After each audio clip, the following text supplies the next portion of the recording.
Eu quero começar falando sobre Marx antes de falar propriamente de Marx, porque para a gente entender o método, nós precisamos começar nos perguntando uma coisa bem antes, que é o que precisa existir para que qualquer sociedade possa existir. Então, antes de existir Estado, antes de existir religião, moral, direito, filosofia, família, mercado, qualquer outra teoria sobre o mundo, precisam existir seres humanos vivos.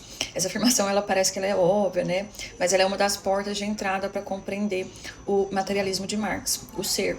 Então a gente começa pelo mais elementar, a gente pensa, uma pedra existe, uma planta existe, um animal também existe e um ser humano existe. E todos eles pertencem à realidade material, independentemente da consciência humana sobre eles.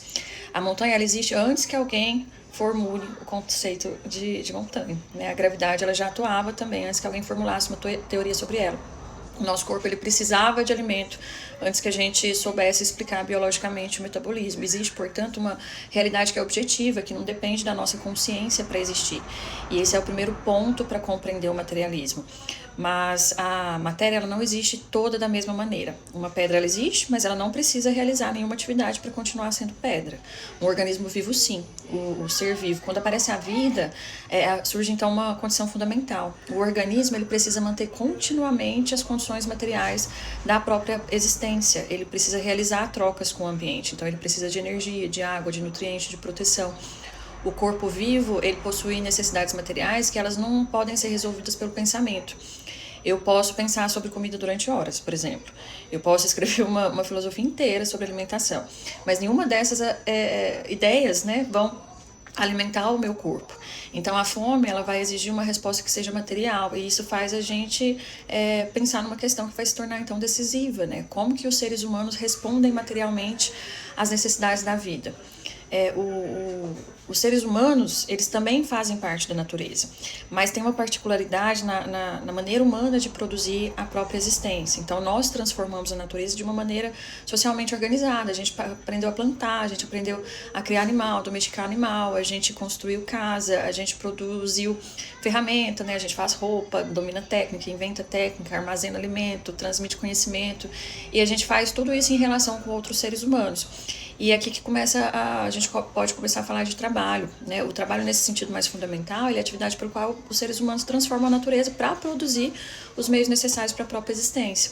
Mas tem um trem importante aqui, porque produzir a vida não significa só produzir coisas. Uma sociedade, ela precisa produzir alimentos, precisa produzir ferramenta, casa, roupa, mas também precisa produzir continuamente as condições para que existam pessoas, né, capazes de viver nessa sociedade. Então, crianças, por exemplo, precisam nascer, né, elas depois vão ter que ser alimentadas. Esses corpos precisam ser cuidados, né, as pessoas adoecem. Então, alguém está preparando comida, alguém limpa os espaços, alguém cuida daqueles que ainda não conseguem cuidar de si mesmo. Então, alguém precisa garantir que a vida continue. Portanto, quando vamos falar em produção social de existência, nós estamos falando também de reprodução de vida.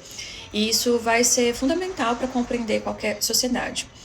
Na ideologia alemã, Marx e Engels, eles começam justamente por uma constatação que vai ser elementar. Para fazer história, os seres humanos precisam estar vivos. E para permanecer vivos, eles precisam satisfazer determinadas necessidades materiais. Eles precisam comer, eles precisam beber, eles precisam ter abrigo, eles precisam se vestir, eles precisam produzir as condições que permitem a continuidade da existência. Por isso que antes da gente perguntar o que uma sociedade pensa sobre ela mesma, a gente se pergunta, né? Você olha para a sociedade e pensa, como que essa sociedade está mantendo seus integrantes vivos? Quem que está fazendo a comida? Quem que está possuindo a terra? Quem que está tendo os instrumentos de trabalho? Quem que está trabalhando?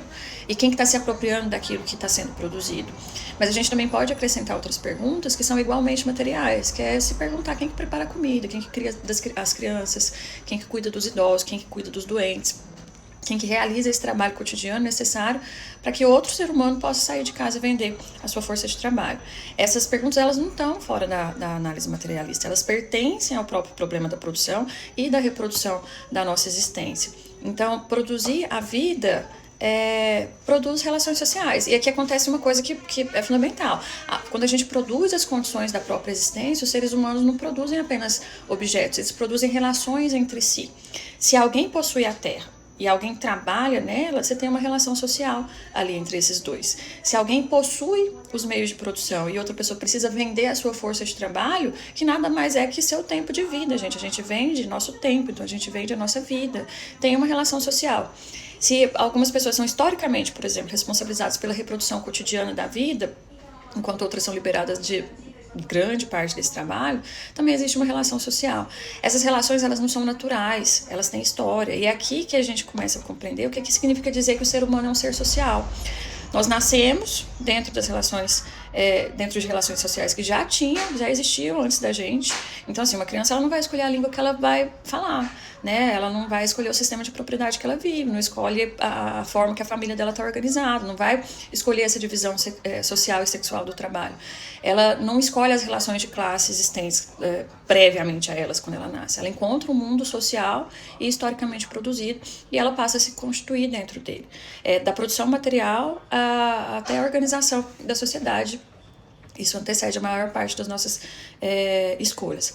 Agora, a gente avança mais um passo. Se os seres humanos eles precisam se organizar coletivamente para a produção e para a reprodução da vida, essa organização vai assumir formas históricas que são determinadas. Então, tem forma de propriedade, tem divisão de trabalho, tem relação entre classes, tem formas de distribuição de riqueza, de instituição, de lei, Estado, religião, de moral, de concepção de família. Então, já existem ideias sobre o que é justo, o que é natural, o que é correto e o que é possível, né? E é aqui que normalmente aparecem aqueles conceitos que a gente fala dentro de Marx de infraestrutura e superestrutura. Mas não é como se fosse um prédio de 2 andares. A sociedade não tem uma parte econômica embaixo e uma parte ideológica flutuando em cima. É uma coisa muito mais sofisticada, muito mais complexa. Isso é uma visão muito simplista. O que o Marx está dizendo é que a maneira como uma sociedade vai produzir materialmente a sua existência vai também estabelecer condições que são fundamentais para compreender as formas políticas, jurídicas e ideológicas que essa sociedade vai produzir. Isso não quer dizer que a lei vai ser um mero reflexo automático da economia. Não existe um determinismo econômico nesse sentido. Muito menos que a ideia não vai ter efeito material. Esses dias citaram Gramsci aqui nos comentários. Mas significa que a gente pode explicar uma sociedade, que a gente não pode explicar uma sociedade só pelas ideias que ela formula sobre ela mesma. A gente precisa investigar as relações materiais que estão tornando essas ideias possíveis. E aí a gente começa a entender melhor o materialismo, porque ser materialismo não significa a gente simplesmente acreditar que existem objetos físicos, sabe, coisa que você vai tocar, mas que no campo da análise social a gente vai recusar a ideia de que a gente pode explicar a história começando pela consciência que os seres humanos possuem dela, que é muito mais complexo que isso. O ser humano, ele pensa, ele cria valor, ele produz religião, ele faz filosofia, cria teoria, mas faz tudo isso enquanto seres concretos, vivendo em sociedades historicamente determinadas e produzindo materialmente sua existência, percebe? Então, a consciência humana, ela possui uma história. E aí a gente pensa em dialética, né?